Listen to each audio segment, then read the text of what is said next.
Évoquant le monde spirituel, le saint vieillard relata les faits troublants qui vont suivre afin de décrire la destinée finale de ceux qui nient l'existence de Dieu. Sutton, savant genevois. Un certain savant genevois, nommé Sutton, niait l'existence de Dieu. Il croyait que l'âme et la vie n'étaient qu'une seule et même chose et qu'il n'y avait aucune forme de vie dans l'au-delà. Aussi étrange que cela puisse paraître, la femme de cet homme était une chrétienne profonde et fervente, et ses enfants, qui avaient été élevés sous l'influence maternelle, étaient eux aussi des chrétiens craignant Dieu.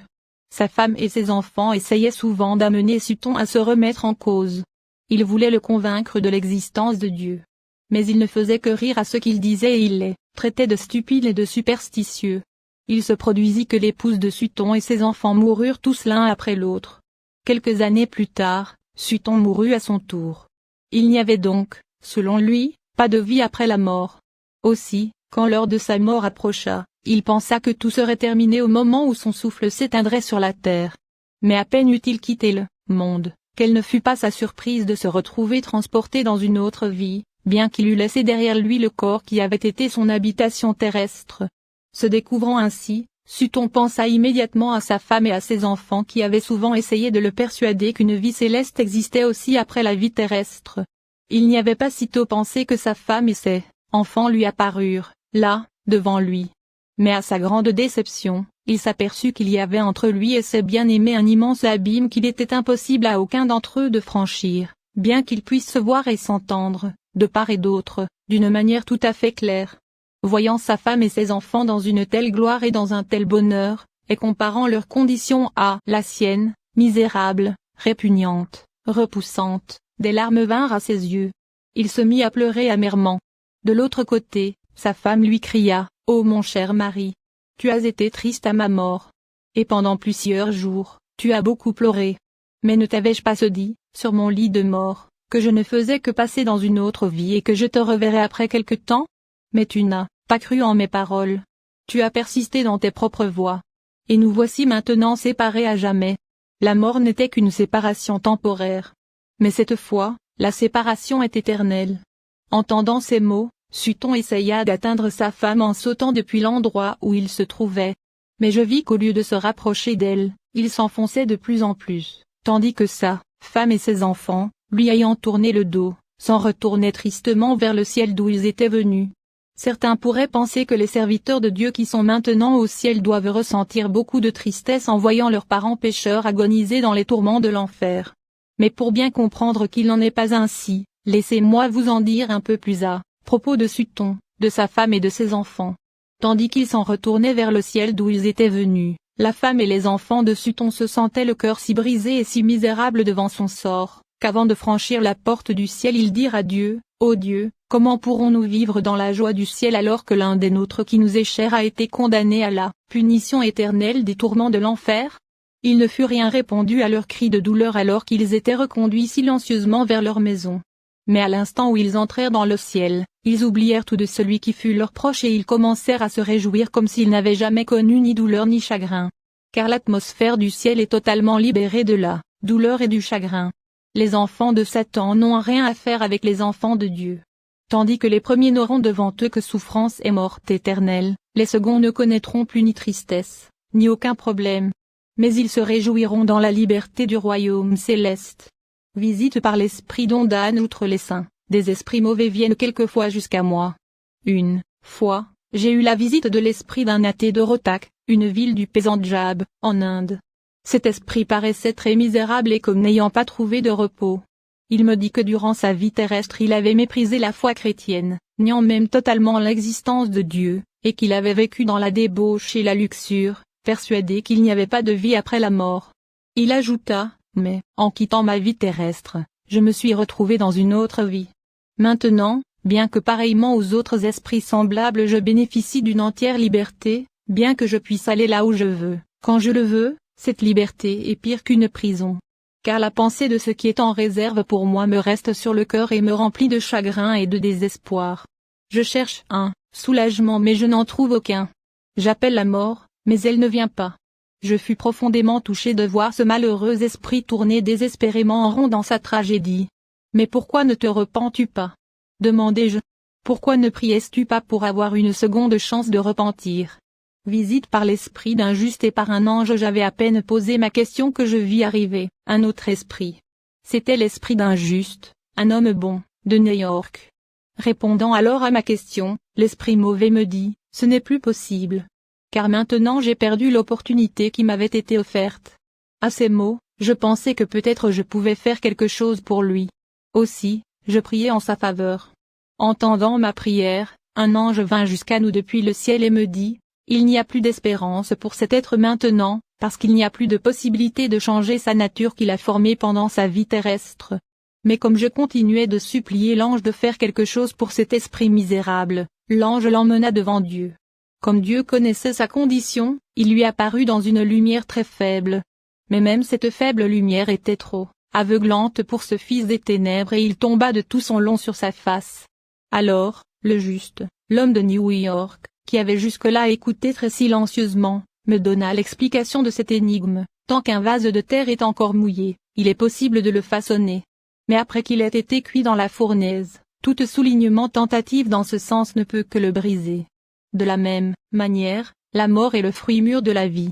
Et nul ne peut changer sa nature après la mort. C'est pourquoi cela est écrit dans le livre de l'Apocalypse, 22h11, que celui qui est injuste soit encore injuste, que celui qui est souillé se souille encore, et que le juste pratique encore la justice, et que celui qui est saint se sanctifie encore. Il n'y a aucun moyen de changer la vie de quiconque, après la mort. Une vie mauvaise ne peut en aucune manière être transformée en une vie bonne, ni une vie infernale en une vie angélique. Car chaque esprit, de la tête aux pieds, est absolument identique à ce qu'est son amour, donc à ce qu'est sa vie. Transformer cette vie en son contraire ce serait détruire complètement l'esprit. L'homme, après la mort, continue à être semblable à ce qu'il a été, sur la terre. Personne, dans le monde spirituel, ne peut se soustraire à ses désirs, parce que ses désirs appartiennent à son amour. Son amour appartient à sa volonté appartient à sa nature, et chacun agit conformément à sa nature.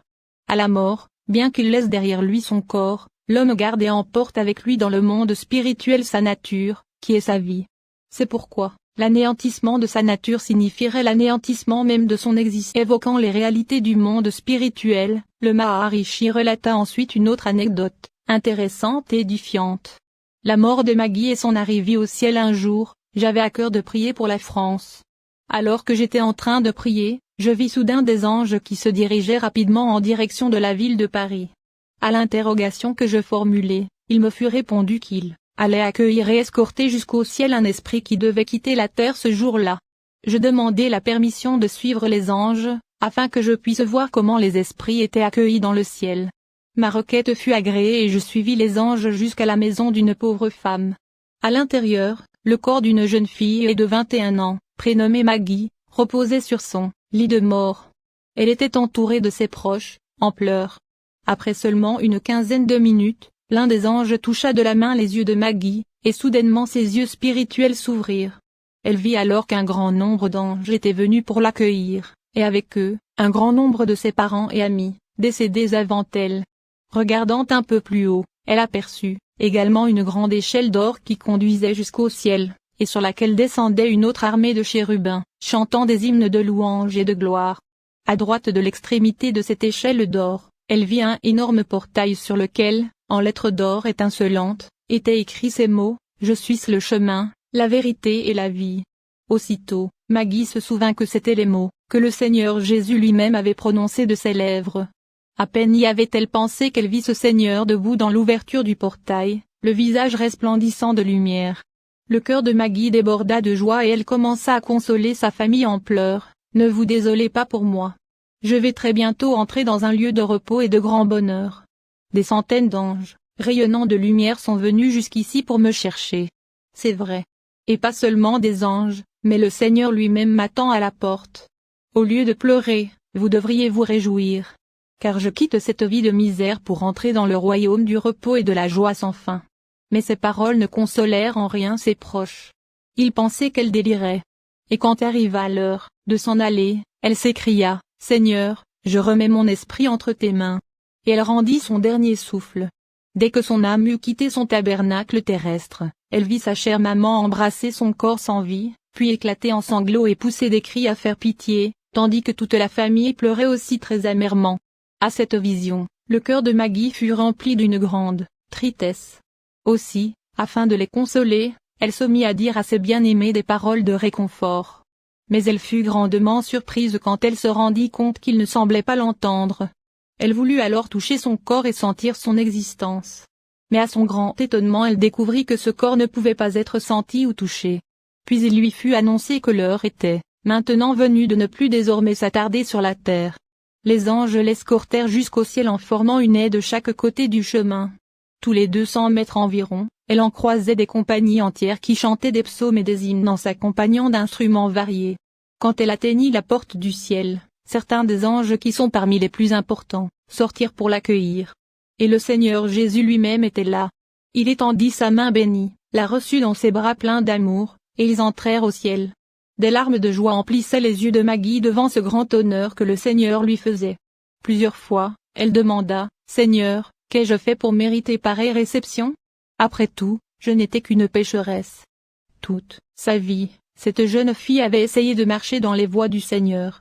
Et dans cette marche spirituelle, elle avait accompli plusieurs actions qu'elle considérait, elle, comme insignifiantes. Mais on lui dit que tout cet honneur lui était accordé en remerciement de ce qu'elle avait fait pour Dieu au cours de sa vie terrestre. Et de même que Dieu se souvient de tout acte mauvais qu'un homme ait commis, de même l'homme reçoit la juste récompense de tout ce qu'il fait de bien sur la terre. Les demeures célestes. Comme je n'étais encore jamais entré au ciel auparavant, je demandai la permission de suivre Maggie et son escorte afin de m'en faire une idée.